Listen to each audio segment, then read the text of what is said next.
Welcome back to the lentil region. Amarith, what is a lentil? Lentil is a type of bean.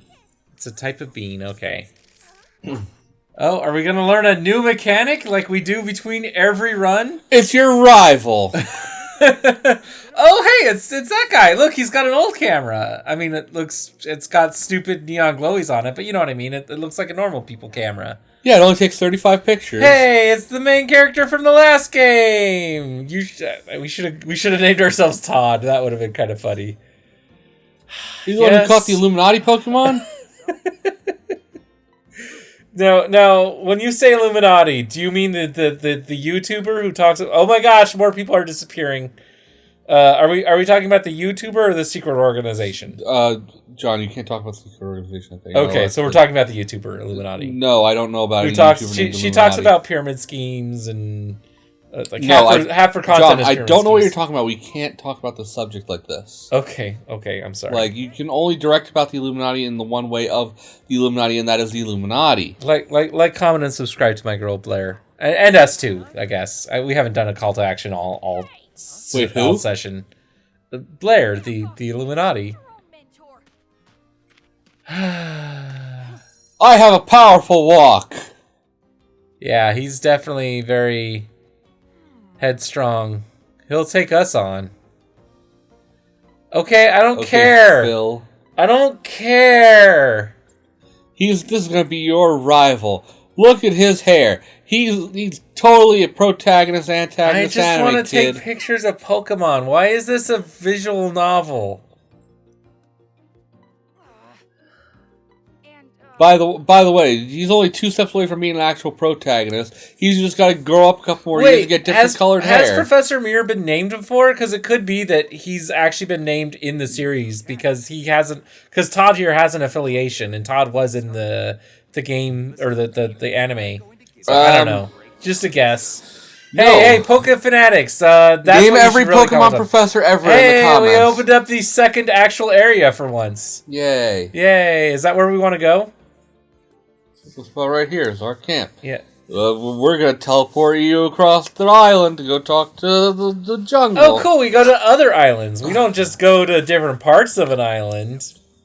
Because that would be a perfectly reasonable frame for this entire game, is to just have one island with different biomes. No, we teleport to different islands. Yeah. Because...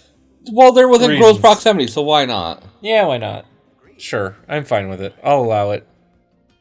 Enjoy your first century adventure into the wild of lentils.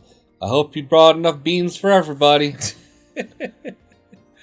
So I swear, I meant to bring this up the other day when we had the vaccine talk number 18, since this is apparently, everything in the years 2020 and 2021 are dated because they all relate back to the sort of like how, every person you talk to at work is suddenly a pandemic expert. They're like, oh yeah, if this happens, I try to end every one of these conversations. Okay, you can go to the new island now. Hit up. Yeah. I try to end as many conversations as possible with, at least that's the opinion of some jackass who's not a doctor or scientist. I do that with people where try to remind them, no, all sorts of Pokemon flying around here. Look at those Pokemon flying. I know what those are called. Hoppips, right? Is that what those are? That's a bone sweet, John. Wow. Gosh, I'm sorry I didn't know what a bone sweet was. But, when I got my because I forgot to bring this topic up when I mentioned getting my first vaccine, both earlier in this series and when I first brought it up on another series. A not quite appropriate song was playing, and I want to bring this up a lot. Songs that mean really dark things that just happen to be playing. That happen to play a lot on, public loops. It's your oh my God, it's Arbok. It's your Like a Virgin playing on the radio. Because what's her name? Madonna. Madonna's Like a Virgin. Oh wow, you probably want an out. Ugh. Okay, Madonna's Like a Virgin is a song about. Like a Virgin is a euphemism, dysphemism. opposite of a euphemism. I was And that is? well, okay, so meaning it is a thing that people would generally consider a crass description of a thing that is a pretty thing. So think of a dirty word for a nice thing. Whore. Yeah. A whore versus an escort. You know, the escort would be the euphemism. A cum mercenary might be the dysphemism. Cum mercenary? I'm sorry, what? I just made it up. I'm sorry. I'm sorry. I respect everyone in the sex work. I respect everyone in the sex work professions, but it's just what I came up with. Anyway, sorry. So there's lots of those songs, you know. So like Madonna's other famous song, Like a Prayer, is about blowjobs secretly. My mom loves to talk about how when she was a kid, she used to sing aloud the song "Yummy, Yummy, Yummy, I've Got Love in My Tummy." Oh my god! You know, you've got these songs that are hidden. They play on the radio and they're everywhere, right? Lucy in the Sky with Diamonds. Come on, that is about LSD. The Beatles are lying when they say it's not. Ooh, kitty.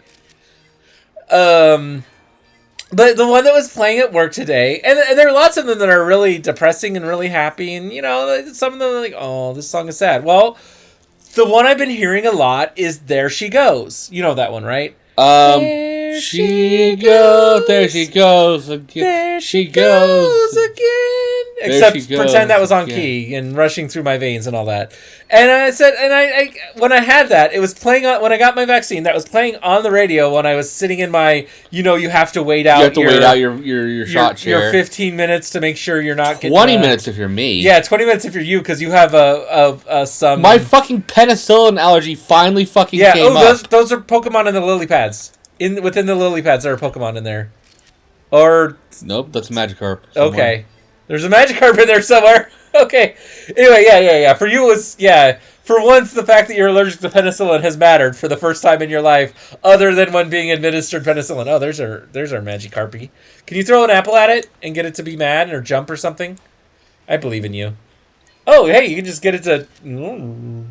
Kerp. But you know what that song is about, right? Which one? There She Goes. No. It's about heroin. Is it? Yes, it is about the writer of the song's unfortunate addiction to heroin and how she can't get over it. There she goes again, rushing through my veins. And then like everything is just talking about how sweet and wonderful it is when she's around. When you're on it. She is heroin in the song. And so I just kind of turned to a guy and said, you know what? Today we're going to recontextualize the song. Today it's a happy anthem about getting our vaccine, you know? There she goes again. It's the second dose, you know? Yeah. You're getting your second dose. My second dose isn't... Ooh, nice. That was a pose. Did you see it? It's Regal? No, the first one you took was way better. Yeah, I know. Well, it's still, you're going to take that many pictures anyway, but... All right. Do we want to just grade this and then come back? Yeah, we can. Since we know there's no plot or anything. Just like jump around real quick. Yeah. Jump around, get up, get down while we're quoting songs. Yeah, I mean it's making our recording sessions longer, but we'll get through more of the game this way. And this isn't really the interesting part of the game. Look at the things that we already took the pictures of. Yeah. We'll be right back. Frickin' Todd. Oh, we're back? Wow, should I unpause? As soon as you're ready. Okay, well... I'm just going to give us another go through this because we didn't get like a second like special thing. We didn't quite get enough pointage, you know. All right, well, then we're back to the weekly anniversary Friday fish flakes. Yeah, I mean, we're still in the same episode. What? The week-anniversary Friday fish flakes. Well, I started back at my job last week because everything's getting back to normal in the world. And it's only been a week, and it's my, 7th day back, technically? 8th day back on the job, and I got my first biohazard material in one of my pools on my shift. Yeah, it's happened again. Yeah, we called them Code Blues. I think Code Brown would be way funnier. I get why Code Blue, because it's in the pool, and Code Brown is very obvious and crass. I just don't like Code Blue because it makes you think of a hospital Code Blue, which is where someone's dying. They're not getting there. It literally means someone is turning blue. So, or figuratively turning blue. It doesn't always literally. Often it does mean they're literally turning blue. Zoloft is making me tongue-tied. Hey, I did find out that we're getting insurance very soon, as in weeks, not months. So I'm going to be able to switch off of Zoloft and maybe find something that doesn't hurt how your brain works. Limber my tongue. It's not really my brain. It's it affects the motor skills in my tongue. And that's why this happens. Oh, look how happy he is. Yeah, such a happy ape palm. But yeah, now is the time to, if you're eating something, stop eating that thing. Because John's going to tell you about something gross. John's going to talk about some gross shit. Yeah. So, I've already gotten back to working out at work. Today was the first, with weights. I did one at the end of my first week where I said, I can bang out about half a workout. Today I got 90% of a workout in. I say 90% because I'm using the lighter weights. You got me heavier weights for Christmas this past, or for my birthday or Christmas. I forget which. I think it was Christmas. Yeah. And they're cool and all. I like the fact that they're 22 pounds. That's, 10 kilograms plus a tiny bit. But they don't fit where I need them to fit in the office near where I work, in the office I work out of. So they don't fit in the tiny little cubby space I need them to. Yeah. So we need to find more profile, more compact. Yeah. Yeah, it's a height. They have to have a certain maximum height. So anyway, yeah, I was able to get that workout in. I felt really accomplished with that because, I suckered away 45 minutes of my break time and really just banged out. I'm doing a lot of reps now because I do push-ups, sit-ups, squats, and then I do rows, all with free weights. I do military presses, and then what I call flaps. I don't know what those are actually called, but that's where you just basically, keep them as far out extended on your hands as possible and just raise them to your sides. Butterflies? So that might be what they're called. But yeah, I'm doing like 500 or 600 reps inside 45 minutes to an hour. And I did it today, felt good about it. And I said, okay, time to put my, okay, time to go grab some water and just sit in here and chill and cool down. And yeah, because I'm caught up on everything. I got 45 minutes before it's even time to do anything else. Because it's just not time to do it. I just got done with equipment room checks before I came back and did this. My day was all just perfectly set up, almost. Ooh, that's some pretty water, those waterfalls.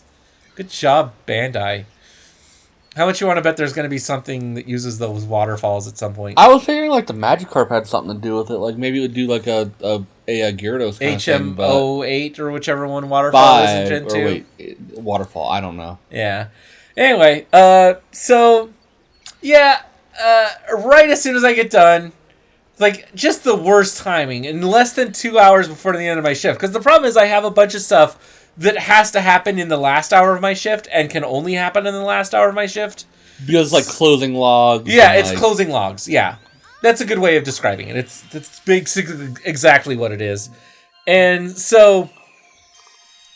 An hour before that, 45 minutes before that last hour, I get a call. My first code blue, and I was very cordial on the radio. I said, "Oh, fantastic! First, my 1 week back anniversary."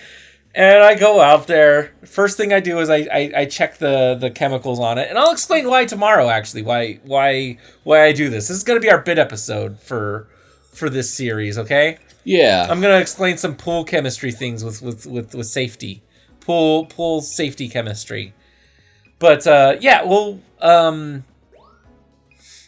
up there, took a reading off of it, went out there, said, okay, where is it? And it's on our lazy river, so it's this giant pool. So I had to track down somebody that knew where it was and could point me generally to it. Okay, there it is. Yep, need to go. Okay, it is solid. Somebody threw up and, somebody got a little too drunk or something.